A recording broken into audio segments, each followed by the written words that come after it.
I started Spanish at school in September and I like it. We've got a good teacher, Old Webb, Mr. Webb. Not Old Webb, my mother always says to me. He isn't old, you know. Old Webb, sorry, Mr. Webb always takes some people from our school to a place in Spain for the first 2 weeks of the holidays, every July. Old Webb is okay. Not bad, for a teacher. We were at Portsmouth with Old Webb, sorry, Emma Webb and Mrs. Webb. She's from Argentina. All the boys think she's good looking, too.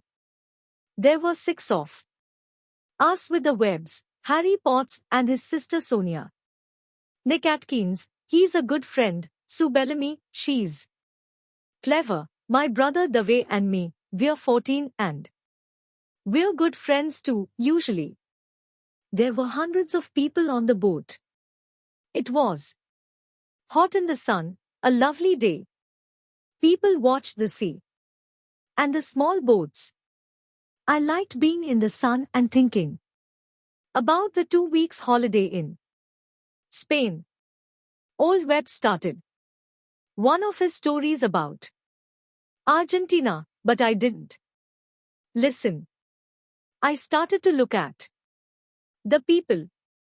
And this girl was there, near me, a really good-looking girl with nice brown eyes and black hair. She's nice. And she's looking at me. I'm really shy and I'm not very good with girls. I didn't talk to her then, but I watched her with her sister and her mother and father.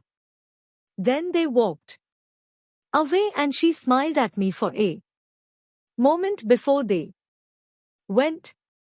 My brother Dave saw her and he laughed quietly at my red face.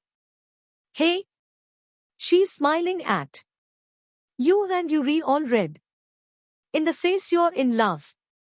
Hey, man, you're in love. I wanted to see her again, perhaps in the cafe at lunchtime, or perhaps in the cinema in the afternoon. But she wasn't there and I don't remember the film. In the evening we had a drink with Old Webb and lovely Lucrezia, that's our name for Mrs. Webb. After that Dave and Harry went to the disco. They wanted to meet some girls. I don't like dancing, but I went to the disco later. I wanted to see her again, the lovely girl with the dancing brown eyes and the nice smile. It was dark in the disco, and I stood near the door and watched the dancers. Then I saw her on the dance floor, and she was with Dave. With my brother Dave. She smiled at him, too, a lovely smile. I didn't want to watch, I walked out. I went and want to eat. All the time I wanted to see her. I wanted her to walk into the cafe and come across to my table and sit down with me and tell me her name and talk to me. But she didn't come. I waited and waited, but she didn't come. At 8 o'clock I went to find Nick and Dave. Dave was very quiet all day, and he was really nice to me. And I didn't see her again before we arrived in Santander at 11. She wasn't there. Will she come?